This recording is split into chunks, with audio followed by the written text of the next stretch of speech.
권영진 대구시장과 김관용 경상북도지사는 각각 내년도 시 도정의 운영 방향을 대구 재창조와 미래 준비로 내걸었습니다.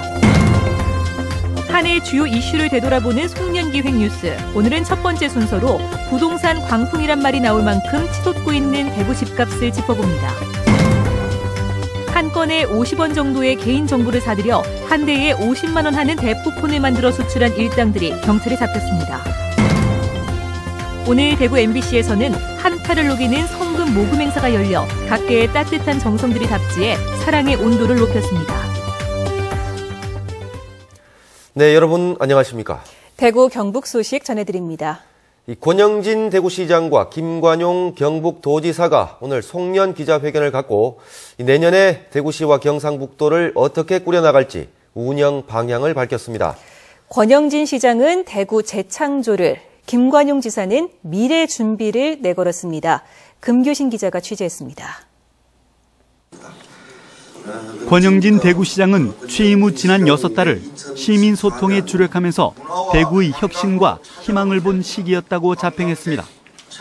그러나 대구 취수원 이전과 남북권 신공항이 속도를 내지 못했던 점과 이우한 미술관 불발을 안타깝게 생각한다고 밝혔습니다. 세금이 어느 정도 투입되고 그 세금에 따르는 편익이 어느 정도 되는지가 분명해야 됩니다. 그것이 불확실한 상황에서 이 사업을 계속 끌고 갈 수가 없는 겁니다. 권 시장은 내년을 대구 재창조의 원년으로 삼아 모든 분야의 혁신을 이끌고 경제 활성화와 일자리 창출에 주력하겠다고 밝혔습니다. 지역 뿌리 산업과 자동차 산업, 물산업의 구조 고도화를 이루면서 달성 국가 산업단지의 1단계 사업도 마무리하겠다고 밝히고 창업도시로의 비전도 함께 제시했습니다. 창업밸리 부분들에 대한 본격적인 조성 작업과 창업 생태계를 완비하기 위한 금융, 세제, 그리고 판로 지원 부분들도 본격적으로 하게 될 것입니다. 김관용 지사는 전국 유일의 창조경제혁신센터 2개 유치를 올해 최대 수확으로 내세우면서 내년을 경제혁신을 통한 미래 준비에 전력하겠다고 밝혔습니다. 이를 위해 경제혁신 3개년 계획과 광역교통망 형성, 경북 균형 발전을 추진하고 세계 물포럼과 실크로드 문화 대축전, 세계 군인 체육대회 등 국제행사의 성공 개최에 주력하겠다고 밝혔습니다. 특히 창조경제혁신센터를 중심으로 중소기업이 강화되고 SOC 사업이 탄력을 받고 농업 부분에 대한 FDA에 대한 준비를 하나하나 챙겨 나가도록 하겠습니다. 특히 신도청 시대 원년을 맞아 유관기관 이전과 기업 유치로 신도시를 중심으로 한 인접 5개 광역단체의 협력 사업인 황금 허리벨트 조성도 추진하겠다고 밝혔습니다. MBC 뉴스 금교신입니다. 특성화 고등학교가 취업률은 높은데 정작 신입생을 못 채워서 어려움을 겪고 있다는 소식 얼마 전에 전해드렸는데요. 이 문제를 해결하기 위해서는 고졸자와 대졸자의 차별부터 개선해야 할 것으로 보입니다. 보도에 조재한 기자입니다. 전국 360여 개 기업 임금 실태 조사에서 올해 고졸 생산직 초임은 평균 221만 8천 원, 사무직은 204만 2천 원으로 조사됐습니다. 대졸자는 278만 4천 원으로 고졸 사무직과 임금 차이는 지난해 71만 9천 원에서 올해 74만 2천 원으로 더 벌어졌습니다. 중소기업 가운데는 고졸 임금이 아르바이트 수준에 불과하거나 외국인 근로자보다 못한 계약도 많은 것으로 파악되고 있습니다. 상당한 보수나 또는 처우가 되는 부분도 있지만 아직도 많은 업체들이 어떻게 보면은 처우나 이런 부분들이 학생들의 만족도를 충족시키지 못하는 그런 부분들이 상당히 많습니다. 대기업과 공기업의 고졸 채용 확대 등 고졸 기능 인력 양성을 위한 정책적 지원은 늘어나고 있습니다. 그럼에도 취업한 뒤 처우에서 차이가 크다 보니 특성화고 외면 현상은 좀처럼 개선되지 않고 있습니다. 부모님들의 어떤 인식 개선이 꼭 필요하다고 생각합니다. 그래서 특성화고에 오면 우리 학생들이 이렇게 망치는 게 아니라 어떤 새로운 기회를 줄 수 있다라고 하는 그런 걸 좀 아셨으면 좋겠어요. 고졸 인력을 잠시 쓰는 소모품이 아니라 전문 기술을 갖춘 기능 인력으로 양성해야 한다는 지적도 나오고 있습니다. 이런 고졸 출신 인력들이 생산성을 높일 수 있는 사회적 체계를 만들어서 생산성을 높여서 이것이 다시 임금으로 연결될 수 있는 이런 사회적 순기능 체제를 만들어야 되는데요. 고졸 취업률이 오르고는 있지만 학력에 따른 처우가 개선되지 않는 한 특성화고 외면 현상은 해소하기가 힘들 것으로 보입니다. MBC 뉴스 조지환입니다. 대구 창조경제혁신센터가 오늘 창업기업을 위해 운영하는 C랩의 문을 열고 3,700여 개 팀의 경쟁을 뚫고 올라온 18개 팀의 입소식을 가졌습니다. 이들은 C랩에서 6달 동안 육성 프로그램에 참가하고 사업화가 가능하도록 멘토링과 사무공간, 회의실 등 각종 지원을 받게 됩니다. 특히 이들은 창업준비금 2천만 원을 포함해서 최대 5억 원의 단계별 투자도 받을 예정입니다. 유출된 개인정보를 범죄에 악용하는 사례가 근절되지 않고 있습니다. 개인정보를 사들여서 대포폰을 만든 뒤에 중국에 밀수출한 일당이 경찰에 잡혔습니다. 윤영균 기자가 보도합니다. 이름과 주민등록 번호는 물론 계좌번호까지 들어있는 개인정보 파일입니다. 변모 씨 등은 50만 명의 개인정보를 인터넷에서 2,500만 원 정도에 구입했습니다. 한 명의 개인정보가 50원에 거래된 겁니다. 이들은 휴대전화 대리점 직원에게 돈을 주고 영업 전산망에 접속해 휴대폰 개통이 가능한 사람을 가려낸 뒤 주민등록 확인 서비스로 재확인까지 했습니다. 행정자치부가 제공하는 주민등록증 음성 확인 서비스입니다. 확인하시려는 분의 주민등록번호 13자리를 눌러주십시오. 이후 가짜 주민등록증과 운전면허증을 만든 뒤 대포폰을 개통했습니다. 이들이 만든 대포폰은 확인된 것만 150여 대, 한 대당 50만 원 정도를 받고 중국에 팔았습니다. 50원짜리 개인정보가 50만 원짜리 대포폰이 된 셈입니다. 신분증이 너무나 쉽게 정교하게 이렇게 위조돼서 이제 유통되고 있다. 여기에 대해서는 어떤 개선책이 필요하다고 생각합니다. 경찰은 이들이 10만 건의 개인정보를 조회했고 1,000장이 넘는 신분증을 위조한 사실을 확인하고 10명은 구속영장을 신청하고 20명은 불구속 입건했습니다. 대포폰뿐만 아니라 각종 범죄의 도구로 이용되는 대포 통장과 대포차, 대포 회사 등으로까지 단속을 확대할 방침입니다. MBC 뉴스 윤영균입니다. 대구 동부경찰서는 고급 외제 차량을 빌린 뒤 해외에 밀수출한 혐의로 26살 강모 씨 등 3명을 구속하고 2명을 불구속 입건했습니다. 이들은 지난달 대구 달서구의 한 렌터카 업체에서 고급 외제 승용차를 빌린 뒤 화물 운송장에 차량 부품으로 적어 파키스탄에 밀수출하는 등 지금까지 넉 대의 차량을 밀수출해 3억 4천만 원가량의 부당 이득을 챙긴 혐의를 받고 있습니다.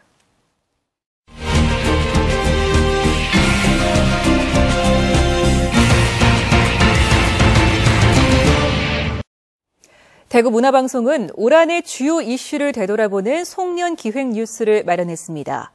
오늘은 첫 번째 순서로 가히 부동산 광풍이란 말이 나올 만큼 천정부지로 치솟고 있는 대구의 집값 문제를 짚어봅니다. 도건엽 기자가 보도합니다. 올해 대구에서는 2006년 이후 최대 물량인 2만 6천 가구의 아파트가 새로 분양됐습니다. 평균 청약 경쟁률 10대 1, 일부 단지는 100대 1을 넘어서 호황을 넘어 과열을 걱정할 정도입니다.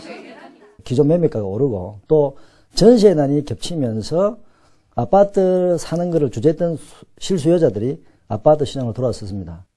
올해 대구의 아파트 매매 가격은 2년 연속 두 자릿수 상승률을 보이며 전국 최고 상승률을 기록했습니다. 같은 기간 전국 상승률의 4배에 이릅니다. 전셋값 역시 전국 최고 상승률을 보이면서 물량 부족 현상까지 빚어졌습니다. 하지만 내년부터는 양상이 달라질 것이라는 전망이 나오고 있습니다. 내년도 전체적으로 13,000여 세대가 사실은 입주 예정입니다. 그리고 이러한 또 물량들이 한 60% 가까운 물량이 상반기에 예정되어 있기 때문에 어느 정도의 어떤 수급 불균형 문제는 아마 내년도 상반기를 지나면서 어느 정도 해소될 것으로 보여집니다. 천정부지로 오르던 부동산 가격이 조정될 경우 지역 경제에 상당한 타격이 예상됩니다. 올해 대구의 부동산 호황의 상당 부분이 정부의 부동산 정책과 맞물려 가계 빚으로 뒷받침됐기 때문입니다. 거품이 꺼지는 수순을 밟을지 않을까라는 것이 가장 큰 걱정입니다. 만약에 이런 형태의 경착륙이 일어나면 이것은 부동산의 문제가 아니라 대구 경북 전체의 경제의 문제입니다. 실제로 지난 10월까지 대구 지역의 가계대출은 29조 9천억 원으로 한 해 전보다 17.4% 늘어 전국에서 증가 속도가 가장 빨랐습니다. 이 가운데 부동산 담보대출이 3분의 2를 차지했는데 증가 속도가 전국에서 두 번째로 빨랐습니다.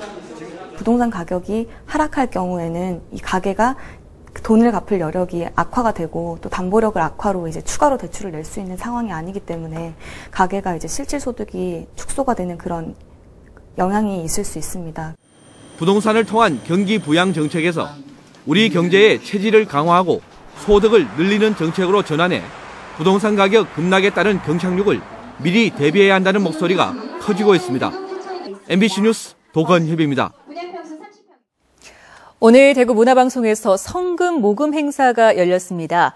매서운 한파가 기승을 부리는데도 불구하고 각계각층의 온정이 답지해 사랑의 온도를 높였습니다. 권윤수 기자가 보도합니다. 한파를 녹이는 사랑의 손길이 대구 MBC로 모여들었습니다.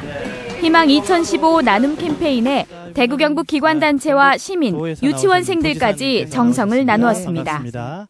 작은 기부가 사랑의 실천입니다. 그래서 아름다운 마음으로 우리가 이런 따뜻한 마음을 전하는 그런 계기가 됐으면 좋겠습니다. 대구 혁신도시에 입주한 공기업들도 사랑 나누기에 동참하며 지역 공헌을 다짐했습니다. 사람들 인심도 후하고 맛있는 것도 좀 많고 살기 좋은 것 같습니다. 그리고 작년에 오고 나서 좀 사회공헌 활동을, 지역 사회공헌 활동을 많이 했는데 올해 연말연시는 좀 어려운 이웃들한테 더 따뜻한 힘이 됐으면. 나날이 한파가 매서운 연말, 어려운 이웃을 돕기 위한 연탄 나누기도 이어지며 훈훈한 정을 더했습니다. 겨울을 좀 따뜻하게 마시라고 사랑의 연탄 나눔 행사에 참여하게 됐습니다. 사랑의 성금 모금 목표액은 대구 80억, 경북 115억입니다. 지금까지 예년보다 다소 늦은 약 30% 달성으로 전국 평균의 5%가량 못 미치고 있습니다. 경북 지역의 많은 기업들이 기부에 또 참여하는 비율이 좀 적다고 볼 수 있기 때문에 개인도 많이 참여를 해주시지만 기업분들도 많이 사회공헌에 동참을 해주시면 더 큰 도움이 많이 될 것 같습니다. 혼자서는 작게 보일지라도 귀한 정성, 소중한 나눔이 하나둘 모인다면 따뜻한 기적을 만들어낼 수 있을 것입니다. MBC 뉴스 권윤수입니다. 상주 감 시험장과 CJ제일제당 식품연구소가 감 가공품 개발을 위한 공동 연구 협약을 체결했습니다. 이번 협약을 통해 두 기관은 연구 인력과 시설, 기술 공유를 통해 다양한 감 가공품을 개발할 계획입니다. 상주 감 시험장은 재배가 늘고 있는 떫은 감의 소비 창출과 CJ 유통망을 통한 판로 확대로 감 산업 활성화에 도움이 될 것으로 기대하고 있습니다. 전국을 돌며 투견 도박을 벌인 도박단이 경찰에 붙잡혔습니다. 단속을 피하기 위해 인적이 드문 농촌 마을 야산에서 수천만 원의 투견 도박을 했습니다. 엄지원 기자가 보도합니다. 야산의 천막으로 경찰이 들이닥칩니다. 현장은 이내 쫓고 쫓기는 아수라장으로 변하고 이 와중에 지름 4m의 원형 링 안에선 도사견 2마리가 물고 뜯는 사투를 벌이다 피를 흘리며 쓰러집니다. 한 번에 거는 돈은 10만 원에서 최대 100만 원, 압수한 현금만 2,500만 원입니다. 33살 박모 씨 등 5명은 모집책과 심판, 망원 등으로 역할을 분담했고 베팅 금액의 80%를 상금으로 주는 방식으로 전국의 투견 도박꾼들을 모았습니다. 이들은 지난 8월 전북 진안에서도 투견 도박을 벌이다 적발됐습니다. 전국 각처에 있는 경남, 그다음에 충북, 제천, 음성, 강원도, 원주 한 사람에게 연락을 하면은 그 사람들이 그 지역에 있는 사람들 대부분을 데리고 와서 이들은 단속을 피하기 위해 휴일에만 도박장을 열었고 한 경기가 끝나는 즉시 장부를 모두 태워 없앴습니다. 경찰은 검거한 49명 가운데 도박장을 개설한 박 씨 등 5명에 대해 구속영장을 신청했습니다. MBC 뉴스 엄지연입니다. 남동국 신임 대구지방국세청장은 오늘 취임식에서 소득에 따른 공평한 세정을 펼칠 것이라며 역외 탈세나 대기업과 재산가, 고소득 자영업자의 변칙적 탈세도 엄정하게 대응하겠다고 밝혔습니다. 남 청장은 안동 출신으로 진주 세무서장과 국세청 감찰 담당관, 서울청 조사 3국장을 지냈습니다. 공정거래위원회는 지난 2009년부터 최근까지 자신들 잘못으로 공사기간이 연장되거나 정지됐는데도 공사업체의 수수료와 보상금 등을 주지 않은 한국가스공사에 12억 원의 과징금을 부과하기로 했습니다. 또 2012년부터 올해까지 고속도로 순찰 업무를 퇴직자가 설립한 회사에 위탁하면서 경쟁 입찰 대비 8.5%포인트 높은 낙찰률을 적용하는 등 퇴직자들을 부당 지원한 한국도로공사에 19억 원의 과징금을 물리기로 했습니다.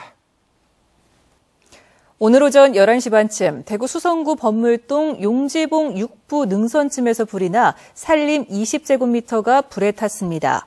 불이 나자 소방 헬기 한 대와 소방차 석 대, 소방 인력과 수성구청 직원 등 모두 60여 명이 진화에 나서 30분 만에 껐습니다.